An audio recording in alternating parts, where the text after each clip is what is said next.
Hello, my name is Renee L. Rose. I'm the founder of Explore Art Talk. With Explore Art, our featured guests, we have meaningful conversations celebrating artistic and cultural diversity that makes our world extraordinary. So sit back, relax, and check out our content. Thank you for joining us today.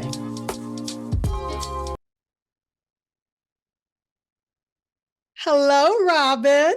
Hi, how are you? I am great. I'm great. It's so great to be talking to you.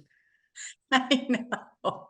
What I is feel it? like oops, I lost you. Hang on. I feel like it's been forever. Yeah, what is it? 5 or 6 years that Cynthia connected us?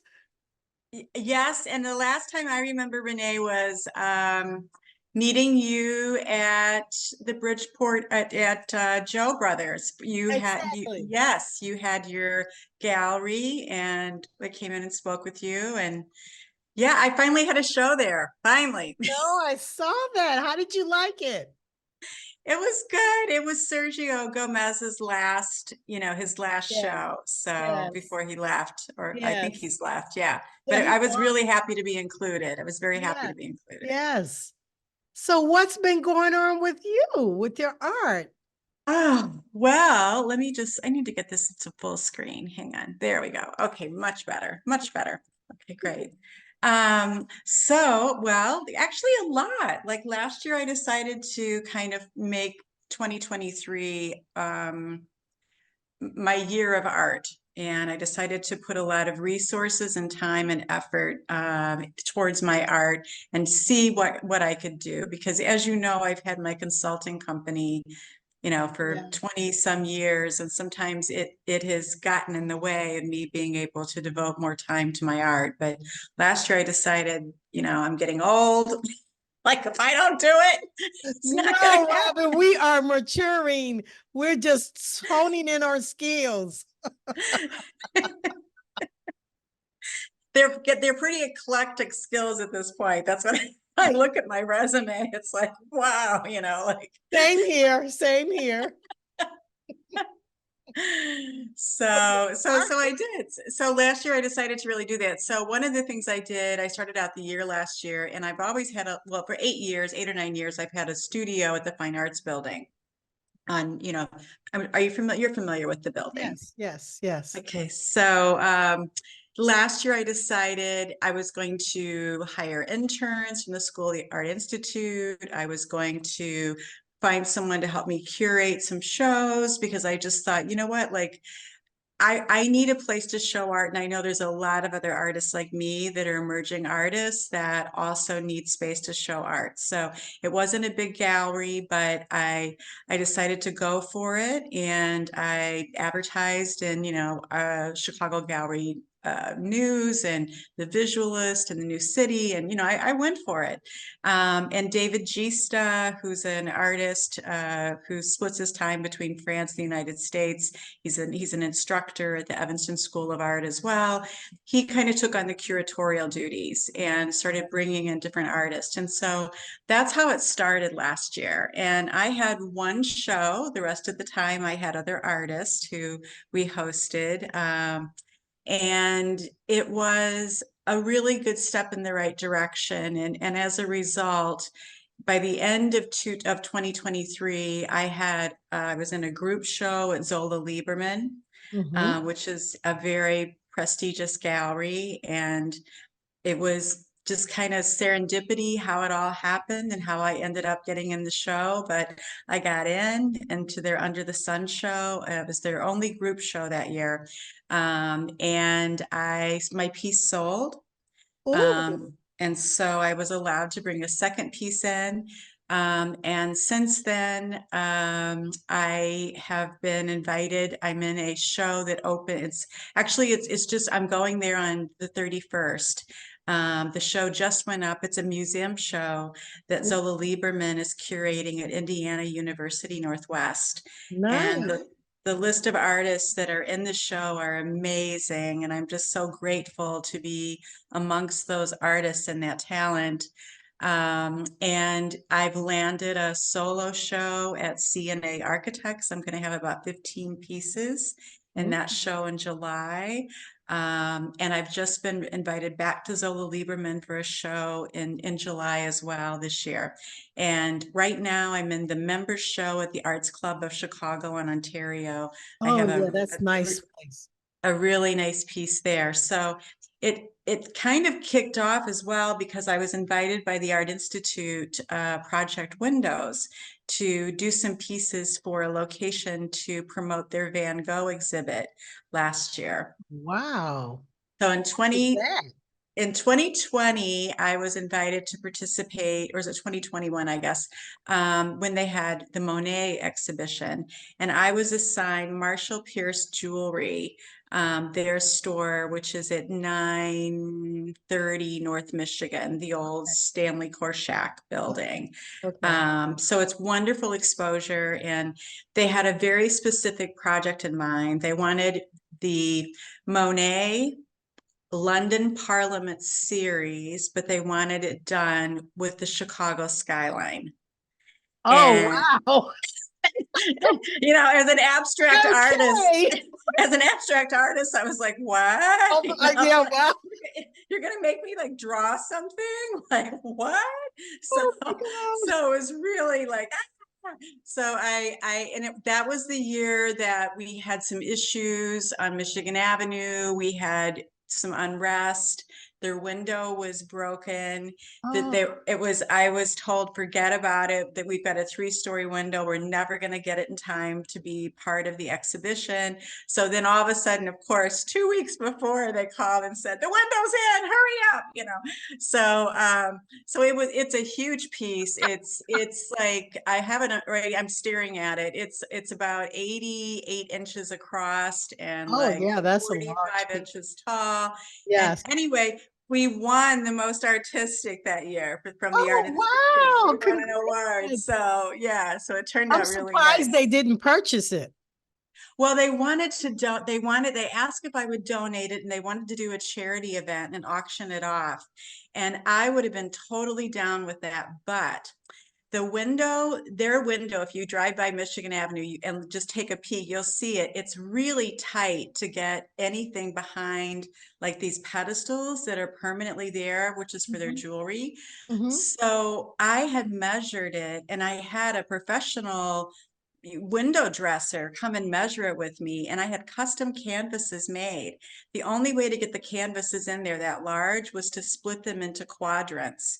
Okay. So I had it all made and everything, and this professional window dresser went with me to install, and we got there and they wouldn't fit because the staples at the top, just that much of a space, Oh it my. was too tight. So he's like, let's go. He's like, and I said, where are we going? And he's like, come on, we're going back to my studio. And he's like, we're gonna, and I was just a wreck. And so he's like, don't look, just stand over there. You pull the staples out. And he had a buzz saw. And I heard him say, oh, fuck. And I was like, what happened? And he's like, never mind, don't come in here. Well, he sliced the canvas Yeah, to and put a lower. big nick in it at the bottom. And so then he patched it with just I mean, I was a mess. So this all happened within Oh 35 my minutes. God. We're back in the car. We hair dried it. We're back in the car. We rush it back in. We get it installed. So he's up there installing it with Marshall Pierce's, what do you call it? Like she's their merchandise. She's head of their merchandising, right? So they're both in the big window, and I have photos of this. And I'm outside watching them install these 4 pieces. Well, all of a sudden, I see blood dripping off the corner of the, and I was like, "Oh my god! Oh my god!" So, so Stanley had cut himself. Oh my God. The guy helping me whenever he didn't know it when he saw it. And so I was like, oh my gosh. So the canvas has a hole in it. There's no way I could let them donate it. They were so disappointed, but I just was like, I'm sorry. I didn't want to donate something that, Yeah. Well, you was could fix damaged. it up. You could have So patched. it's in my home. I stare at it every day, and it reminds me of that story. But You should have videotaped in real life the whole experience, girl. You would have got millions of hits. oh my God, I took so many photos. You can't imagine. I Oh cried over my that thing. You have no idea. And then when I saw God. him, Oh my and then when I saw God. the blood, I was like, oh my Lord, All part of being an artist. I can understand. Oh, and so, it's funny because again, the Art Institute this year, I got asked to participate and it was Van Oh, Gogh. So I was doing the piece for Zola Lieberman for their, Under the Sun. I was so thrilled to get invited into that show that I couldn't yeah, really that's nice. focus on the Art Institute's project very much. So I ended up doing like 9 pieces for for the Art Institute Mhm. for and actually the space they had given me was the Fine Arts Building, their Oh, gallery on the second oh, floor. that was convenient. So I did 9 pieces and I did them in 4 days and I about killed myself.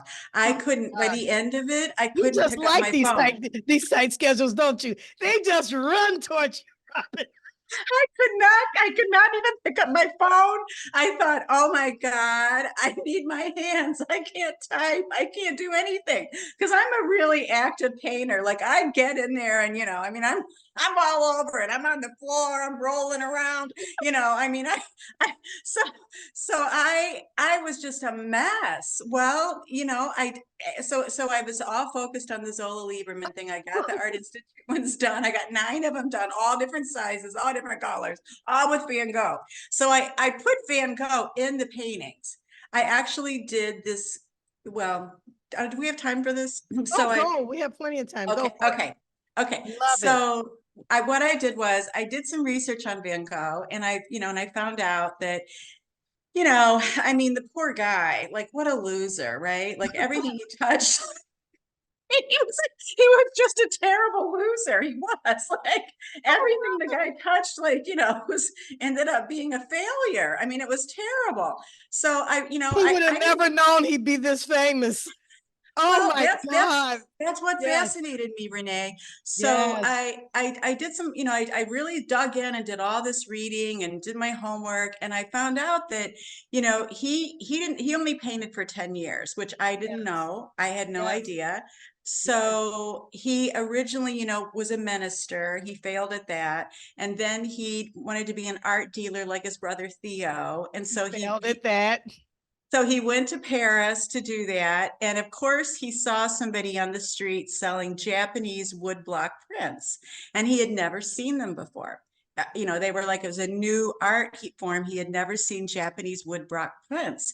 So he went a little nutty and he just kept buying them. Well, he bought 630, I read, between 630 and 640, and wrote his brother Theo and said, "Oh my gosh, I've found this amazing art form.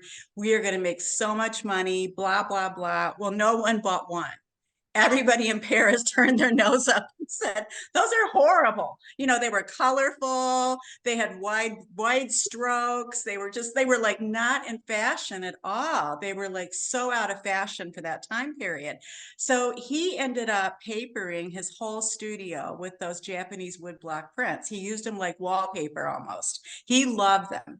Well, they ended up being a big part of how he came to his post-impressionist style, with the brighter colors, with the Exactly. wider strokes, and the yes. And so, not the perfection. It was more, and so that mistake ended up really influencing his style. So what I did is I had a woodblock print made. Oh, and then I learned that his, he has 36 self-portraits, and Yeah.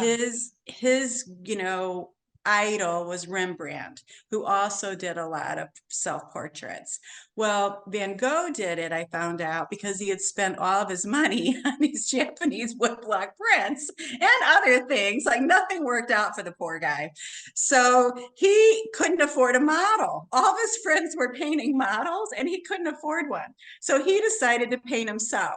So that's why we have 36, 37, portraits of Van Gogh, self-portraits, is because he couldn't afford a model. It was really, that was the reason. So pathetic.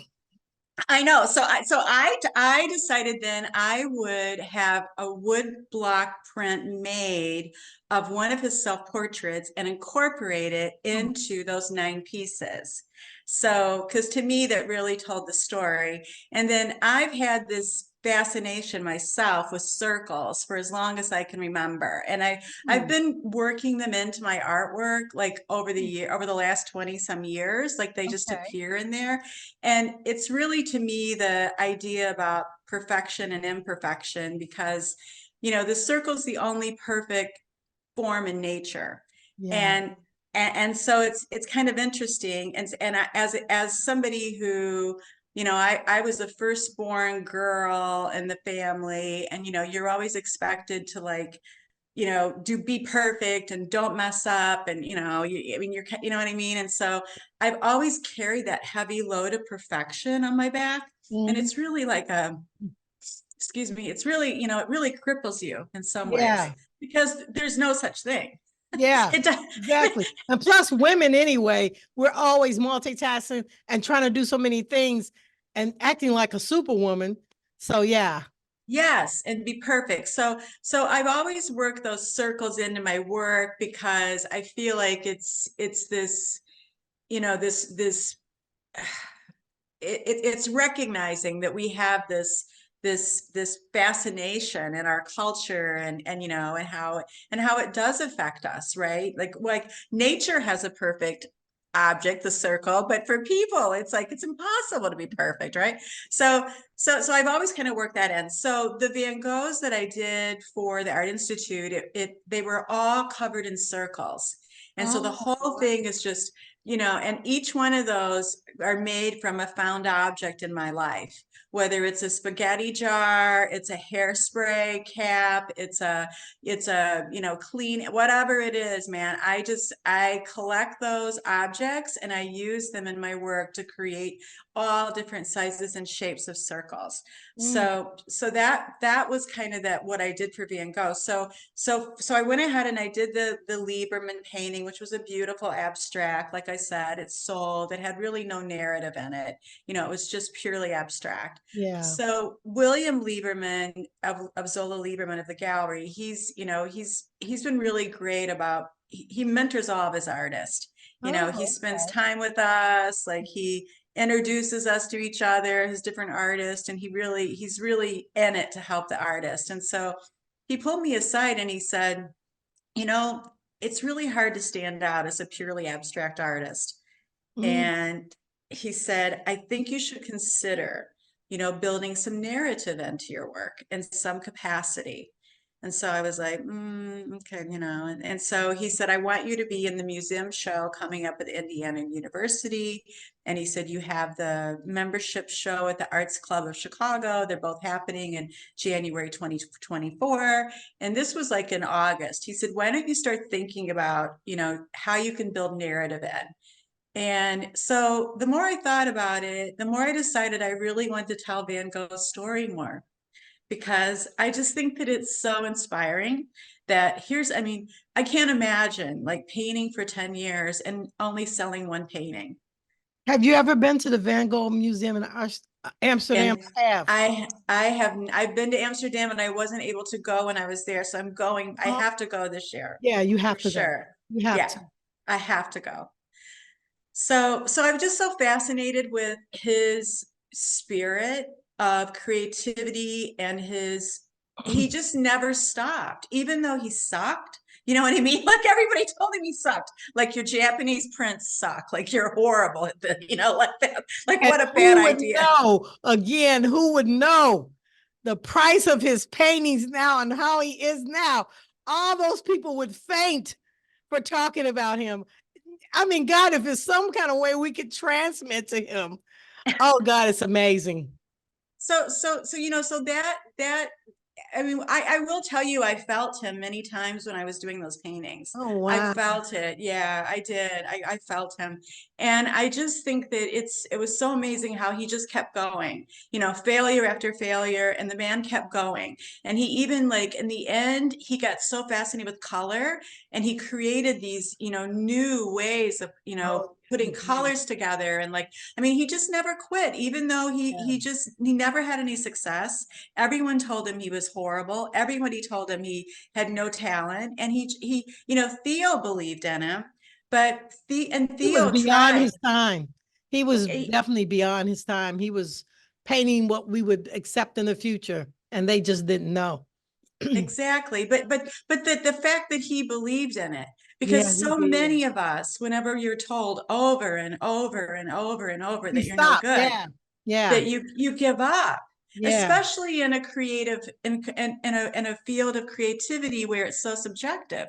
When people tell you you're no good, it's like first of all, it's really hard, as as an artist to even put it out there. But then Yeah. to be told I over agree. and over that you're terrible I at it, agree. right? But he I kept agree. going. He had this spirit that just wouldn't stop. And so I just, and I just really want to honor that. And I want that story to be more evident, because I think people just think, oh, it's Van Gogh. He was always a genius. And that's not true. He lived a torturous life He did. because, nobody appreciated his talent, and that he wouldn't stop. So many people would have said, you know what, I guess I suck at this. I'm going to go be a bookkeeper or an accountant or you know what I mean? But Yeah. he didn't do it. He never did it. He just kept going. So I have so much love for him. And so then I was like, okay, as a marketer, how did this happen? Because this is impossible. He Well, didn't sell a painting. Theo died, right? 6 months after him. So I'm like, oh how did this yeah. happen?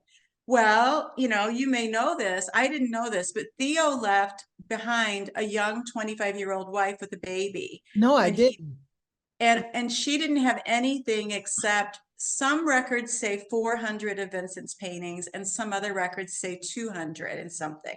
But that was pretty much the estate that she was left, were these paintings that nobody wanted. And so her family were also involved in the art world. It was I've read it was it was a prominent family then, to some degree.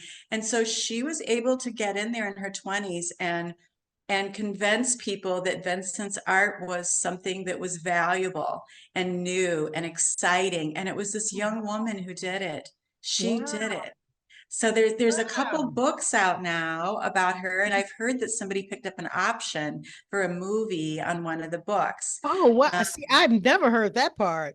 Wow. so see, like there is, I mean, there's always a champion. There's always I mean, she continued to believe in him, and she's really the Yes. one that the reason we're talking about him today. But so anyway, so I have two pieces right now. I have one at the Arts Club of Chicago that has three of the Vincent woodblock prints in it with the circles. And I continue to use my recycled glass. I've been using recycled glass in my paintings since 2002. How did that Um, start? well, I my husband at the time, I've only had one, but Me too. so but, But so no. so, so he had just bought his dream car. He had bought a Porsche 911, Hmm. Carrera 4, black, blah blah blah. So he pulled into the garage, and he was the garage door open, and he had called on his cell phone and said to me and my son to come out to the garage. He wanted to show us something. So he pulls in, this beautiful car, and we're like, wow, blah, blah, blah. So my son said, Dad, can I back it out in the driveway? And I'd like to see it better. And so he's like, okay. Well, our son was 15 at the time. And so he got in to back it out, just out the garage, and the door wasn't closed all the way, the driver's door. It flew open, hit the side, the metal of the door, and we all just stood there, and the window just shattered. It just went in a million pieces, Oh my and God. nobody said a word. And my son, and all of a sudden I said, I want that glass. And they both looked at me, and I said, I don't know why, but I want it. So I went over and I scraped it up in the dustpan, and I just kept it. And so I Oh my kept that God. glass. And then one day I was painting, and I said, I'm gonna get that glass. I'm gonna put it in my painting. Oh So I wow. did, and somebody Wow. bought that painting, and I've saved it over the years. I made 3 paintings out of it, and Mhm. I gave my son one of them for his 25th birthday. Oh So he wow. has it, and it's now hanging in the baby's room. They have a baby now. It's over the baby's crib. Oh. So that's how it started. And then I started picking up glass around Chicago. I noticed at Lincoln Park on Stockton, there were so many smash and grabs. Like I would walk in the mornings in that area, and I would just be, and so I thought, well, I'm going to start grabbing some of this glass because it's amazing. And, Yeah, because auto that glass is type the of best. yes, auto glass is a special tempered glass. It's different. Yeah, Yes, and you can work with it. It doesn't hurt you. And exactly.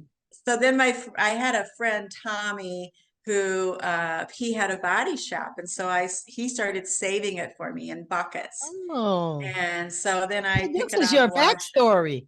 I Yeah. understand what he's telling you. It's like you have to learn to brand yourself. Artists have to brand themselves because all this backstory makes people want to buy your art and it makes them get into it. That's why I do what I do because I think artists have such fascinating lives and fascinating stories of why they're into art or how they get into art. And people like to hear that. They really do. Well, It's like telling that's history, you know? yeah, so that's kind of my thing. And so so I've got the piece at the Arts Club. The show is up until February 22nd. If you would like to join me there for a drink or lunch or something, if you Yeah, have maybe, time this month, yeah. I would Okay. love for you to come. There's 81 different members art that's in the show. So it's a big Oh, show. wow. And yeah, it just went up. And so I have a large piece in there with 3 of the Van Goghs and the glass and the circles. And it's called Go for It. Oh, Gogh. oh, Go. Go for it. Because that's what Vincent did. He went for it. oh, And wow. and That's then I have a smaller piece in the Indiana Museum show, which I'm going to go see Wednesday with some of the other artists that are in it. And that's just one piece. And it has the glass, and it's called King of Kings because he was oh, the King of Kings. So, but I'm going to have new images from both those that I can send you this week. I'm going okay. to take photos. Yeah, that would be nice because I have 2 other issues I have to start before yours, so that'd be perfect. Okay, okay, great. So I've got those, and then and so now I'm working on a new series for this solo show I have coming up at CNA Architects. They have a That's a big one. Yeah. yeah. So what I'm doing is I'm actually now going to do the same concept I did with Van Gogh, but I'm going to use my face in different ways. Oh, oh, that's awesome. And I Like just that. turned 64 in January. I'm So 64. I'm a little older than you. Huh? I turned 64 in November, and we're fabulous, darling. We're just so getting started. so that's I'm gonna kind of do the same concept, but it's going to be really about these feelings at this point, as a Wow. woman in particular, right? About Like how you that. start, how the invisibility starts, right? And so I'm going to be covering my face with some of these circles, and have the halo of the Mm. glass, which is Oh, kind I of going to like be that. getting dull, and like, how do we stay relevant? And I think I'm going to actually incorporate some text in it as well, but that's the direction I'm going, yeah, for I my, like that. I really like that theme. How many pieces are you doing? I think 15 Oh, that's a lot. between That's now and July. Yeah, oh, you got a lot to do, darling. I You're gonna know. be that's all you're gonna be doing is painting. I miss painting. I haven't painted in a couple of years now, and I've got to get back to it. It's on my I have to do bucket list. And I just haven't gotten a chance, but I miss it. I just want to do it for the passion of myself. I just love to paint. I lose myself. Totally. I know exact hours just go by, right? Like, Yeah, and it's like you you have no track of time. You no, just and it another zone. and it's like your mind just becomes very free. You stop worrying about, did I pick this up? Did I do that? What did I get back to? Like all that little noise all the time. It Yes, just goes away. It it goes does. away. Yeah. So why don't you tell me, because if I'm doing this backwards, which I don't care, I like to go with the flow. Tell me how you got started in art. How did you get into it? Well, I was always one of those. I went to a small school. I lived in a really small town when I was little, and I had a very old, I think she retired. I think she was my first grade teacher. And I think I was the last student, the last class, like she retired, and so she was kind of cranky at that point, Mrs. Bentz. And she used to always come over and smack me across my hands with a Oh my ruler God. during writing class. And she would say, the world does not support left-handed people. You cannot be left-handed. Oh Move yeah, that they were pencil. such a trip back then. Oh my Yeah, move God, the that pencil. cruelty. Yeah. Oh yeah, So oh yes. so I've never had good handwriting as a result. And it's funny because anything I could do natural, I do with my left hand. Play sports with my left hand. I pitch with my left hand. I play golf with Oh, my left. I'm a lefty, but I got forced to be a righty. yeah. So because of that, my handwriting was not very good. And so I used to like art, but I always felt like, well, I can't do it because I'm not good at holding my tools, and like I'm never gonna, I kind of did poetry. I used to write a lot. I used to do things like that, but I just always felt like art was out of reach for me because I didn't have the hand skills Mm-hmm. necessary. Mm-hmm. And so fast forward, and this was like probably like in the late 90s.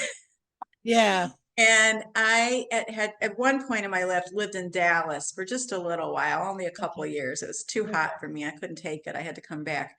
But I met a guy there named Steven, who was a good friend of mine, my hairdresser, and we stayed friends. So he called me and he said, why don't you get away from that husband of yours and that kid and come to Texas for a weekend, I said, so so I was, so I was a new mom. So I was like, okay, I think I will. So I thought we were going to go out and do all this stuff. And I brought all my cool clothes and shoes. And I get there and he had just bought a pop-up camper. And I said, what is that? And he said, we're going to go camping. And I said, what? And he said, we're going to Oklahoma Lake or something. And I was like, what? What the? I hate camping. But anyway, so he had a dog he had picked up in this. So it was me and the dog and him in this pop-up camper for 4 days. Oh And my it God. rained. It rained the entire time. So it was that wet, smelly dog. Oh We were my stuck in God. that You little in pop-up. heaven. It was awful. I had to walk 10 miles to the bathroom, every time I had to pee. Oh It was my just God. awful. So I was miserable. And he's like, now I brought crafts, calm down. So we started making greeting cards. He brought all these crafts to make greeting cards. And so I kind of liked it, and it was like really fun. Oh And my then God. and then when I came back to my office, at that point I had my little marketing company. I'd started it, and I had an architectural firm that I was representing, and they wanted something super unique for Christmas to send to their clients. And I said, well, what if I make handmade cards for you? And I had Mm. this whole concept and blah blah blah. So they loved it. I did it, and I made like 600 cards or something crazy for them. And I just started realizing, like, I can work with my hands, like, you know what I mean? Like I can do Oh, stuff. yes. And so I was talking to Steven all the time, my friend in Dallas, about it. And he said, well, why don't you try canvas? Why don't you try buying some canvas and start painting? And I said, oh, I can't paint. And he's like, yes, you can. He's like, you can do it. So that's Mm. how it started. And I started painting, and Mm. I'm totally self-taught. And then I got involved with Woman Made Gallery in Oh yeah. 2000. Yeah. I just stumbled in there one day and I met Beata, who's the founder. And something just clicked with us. And she said, would you like to be on our board? She's like, I'm looking for new people. And she's like, I need somebody that understands marketing and strategy and, and all of that. So I was like, okay. So I got on the board. I really liked it. And then she kind of got it out in me that I was painting a little bit. So she said, well, I want to come see your painting. So she did. And she brought a couple of other artists, and she really encouraged me. And she gave me a solo show at Woman Mag back in 2002, I think it was. Ooh. And I didn't even know how important that was. I was so green. I didn't realize. And I remember all the other artists being really like, you get an entire solo show. And I was thinking like, well, okay, so what? It was like, I mean, but it forced me to really get serious and make, and I did huge pieces for that show. And it really, I had to dig deep, like to, and it was great. It was fantastic. And so Wow. that's, and having somebody encourage you, just like Theo encouraged, Vincent all the time. And, I Yeah. mean, I've been very lucky to have people like Beata, and then to have William Lieberman, you know, encourage me Yeah. and, They believe kind of in guide me. you. Yeah. Yeah. Yeah. So I've been very, very fortunate, but that's how I got started. It was just a, kind of wasn't supposed to happen kind of thing, but it Yeah. did. Yeah. And it sounds like all the experiences you've had, that helps you. I mean, it helps me with my art. You just pour it in there and it just comes out of you on canvas. So Yes. that's a good thing.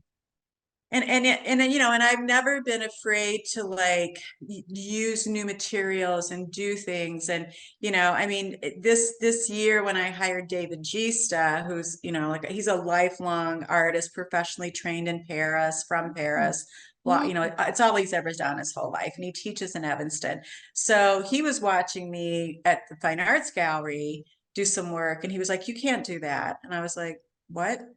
And so, and I was like, well, I've always done this. And then we started, and then, so then, but let me just say that he's now doing it. See, I didn't come from the art world either. I painted when I was in high school. When I was lobbying, I was obviously stressed out, and I just said I'm going to start painting, and I just went for it. I think that's how it should be.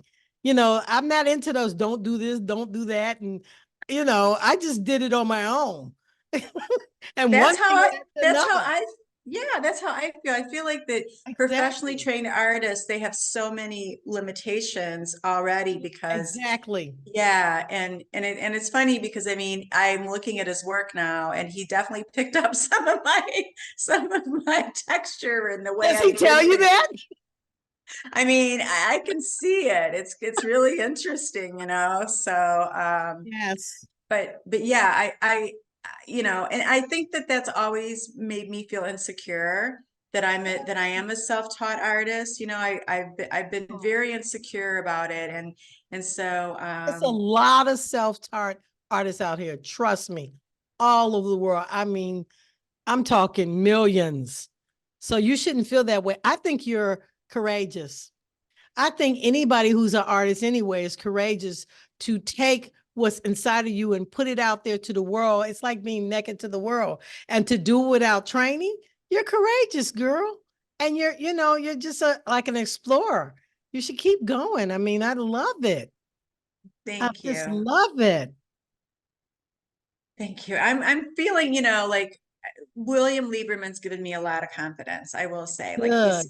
he's really pushed me. He's been hard on me, but he's pushed me and given me the confidence, and he's done a great job of introducing me to other artists to give me that Yeah. confidence being around Yeah. artists at all levels. Devils. Yes. Yeah. So yeah, so Yes. it's And been he's good. mentoring you. That doesn't happen for a lot of artists, especially considering who he is. That's a good thing. It's really helping you a lot, and that's a good thing. I'm happy Yeah. for Well, thank you. you. It's wonderful. Well, where do you see yourself, let's say 5 years from now? What do you want to do with your art? What? Well, I'd like to just really be doing art full time. I mean, that's my goal. Like last year, like I said, I made the commitment to put time and resources in and Good. really see what could happen. So I feel like that it was a great year.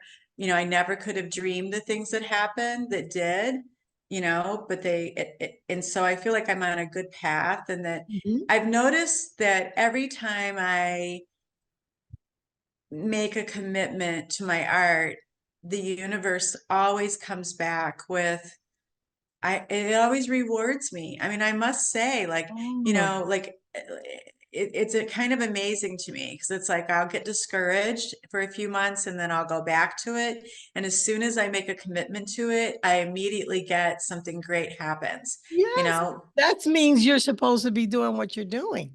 You need to listen to the universe. Yeah. So I hope that in 5 years I am making art, you know, consistently, and that I am exploring new concepts, Yeah. and, you know, continuing to grow, as a person through my art as well. Yeah. It's our time, Robin. Now I'm doing exactly what I want to do, and I'm determined. And I'm monetizing everything I'm doing now because I have some visions, some real visions of where I want to go. And I'm just going to be dogmatic about it. I'm going for it. What do I have to lose? And I love what Exactly. I do. Why not? What? You always are just glowing. So I've Oh, always thank admired you. that about you, because you always have such You. great energy, like, and I think that comes from because you do love what you do. Yeah. And your art is so beautiful. You can tell that this is what you're supposed to do. Doing. So you just keep, just keep pouring it yourself into it. Oh, it's going to just even get better and better and better. And you'll Thank love you. it. Well, thank you very much for taking the time to let me interview you. I appreciate it.